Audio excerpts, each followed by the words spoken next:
বিশ্ব রাজনীতির মঞ্চে এখন এক অন্য রকম দৃশ্য। আমেরিকার তিনজন প্রধান প্রতিদ্বন্দ্বী ইরান, রাশিয়া আর চীন সবাই এখন একজোট, একই কাতারে। আচ্ছা, ভাবুন তো, একদিকে ইউক্রেন যুদ্ধ চলছে আর একদিকে মধ্যপ্রাচ্যে আগুন জ্বলছে। ঠিক এই সময়েই এই তিন শক্তি মিলে একটা যৌথ মহড়া করছে। এখন প্রশ্নটা হলো, এটা কি শুধুই একটা সাধারণ মহড়া, নাকি এর পেছনে ওয়াশিংটনের জন্য কোনো কঠিন বার্তা লুকানো আছে? চলুন এই ব্যাপারটার একটু গভীরে গিয়ে দেখি। সারা দুনিয়ার মিডিয়ার ফোকাস এখন ইউক্রেন আর মিডল ইস্টের দিকে, তাই না? কিন্তু এর মধ্যেই বলা যায় সবার চোখের আড়ালে ভারত মহাসাগরে কিন্তু একটা নতুন জোটের গল্প তৈরি হচ্ছে।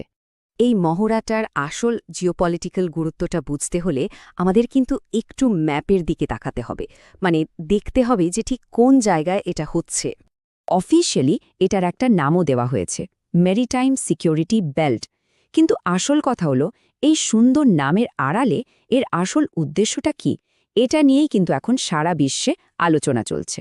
জায়গাটা ঠিক কতটা স্ট্র্যাটেজিক? আচ্ছা, একটা সংখ্যা বলি, তাহলেই বিষয়টা পরিষ্কার হয়ে যাবে। সারা বিশ্বের মোট তেল সাপ্লাইয়ের প্রায় ২০%, মানে ৫ ভাগের ১ ভাগ এই হরমুজ প্রণালী দিয়েই যায়। একবার ভাবুন তো, মানে এই জলপথটা যার নিয়ন্ত্রণে থাকবে, সে চাইলেই কিন্তু পুরো বিশ্ব অর্থনীতিকে নাড়িয়ে দিতে পারে। দেখুন, ইরান মুখে কি বলছে? তারা বলছে এই মহড়ার লক্ষ্য হল আঞ্চলিক নিরাপত্তা বাড়ানো আর জলদস্যু ঠেকানো। কিন্তু আসল গল্পটা কি আসলেই তাই? সামরিক বিশেষজ্ঞরা কিন্তু অন্য কথা বলছেন। তাদের মতে এত সব অত্যাধুনিক ডেস্ট্রয়ার আর ফ্রিগেট নিয়ে মহড়া করাটা কোনো জলদস্যু দমনের জন্য না, এটা আসলে একটা বড় ধরনের যুদ্ধের প্রস্তুতি। তাহলে ওয়াশিংটনের জন্য এখানে কি মেসেজ আছে? চলুন ব্যাপারটা ৩টা পয়েন্টে ভেঙে দেখা যাক। প্রথম সিগন্যালটা একদম সরাসরি, এটা হলো ক্ষমতার ভারসাম্যের উপর একটা বড় চ্যালেঞ্জ। দেখুন, দ্বিতীয় বিশ্বযুদ্ধের পর থেকে সাগরের উপর আমেরিকার একটা একছত্র কন্ট্রোল ছিল, তাই না? এই মহড়াটা ঠিক সেই কন্ট্রোলকেই প্রশ্নবিদ্ধ করছে। মেসেজটা খুবই পরিষ্কার, সমুদ্রে এখন তারাও একটা বড় শক্তি। দ্বিতীয় সিগন্যালটা আরও ইন্টারেস্টিং। আচ্ছা, আমেরিকার দেওয়া নিষেধাজ্ঞাগুলো কি আসলেই কোনো কাজ করছে? এই দেশগুলোকে একা করে ফেলার চেষ্টা কি সফল হয়েছে? এই মহড়াটা যেন এই সব প্রশ্নের উত্তর দিয়ে দিচ্ছে, একটা বড় সরণ না। ওয়েস্টার্ন প্রেশার এদেরকে আলাদা তো করতেই পারেনি, বরং আরও কাছাকাছি নিয়ে এসেছে। আর ৩ নম্বর সিগন্যালটা, এটা টাইমিংয়ের দিক থেকে খুবই গুরুত্বপূর্ণ। ভাবুন, একদিকে লোহিত সাগরে হুতিদের আক্রমণে পশ্চিমা দেশগুলোর শিপিং লাইনগুলো একদম বিপর্যস্ত, আর ঠিক সেই সময়ে এই মহড়াটা হচ্ছে।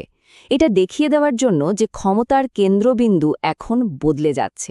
আমেরিকা তার নিয়ন্ত্রণ হারাচ্ছে, আর সেই খালি জায়গাটা পূরণ করতে নতুন শক্তিরা এগিয়ে আসছে। এই মহড়াটাকে কিন্তু আলাদা করে দেখলে চলবে না, তাহলে এর আসল মানেটা বোঝা যাবে না। এটা আসলে একটা অনেক বড় গ্লোবাল স্ট্র্যাটেজির অংশ। একটু মিলিয়ে দেখুন, রাশিয়া লড়ছে ইউক্রেনে, তাইওয়ান নিয়ে চীন আর আমেরিকার মধ্যে চরম টেনশন চলছে, আর ইরান তো মধ্যপ্রাচ্যে প্রক্সি ওয়ারের মাধ্যমে আমেরিকার প্রভাব কমানোর চেষ্টা করছেই। ঠিক এমন একটা সময়ে এই তিনজনের একজোট হওয়াটা কি শুধুই একটা কাকতালীয় ঘটনা হতে পারে? মনে হয় না। মিলিটারির ভাষায় এর জন্য একটা শব্দ আছে, ইন্টার অপারেবিলিটি।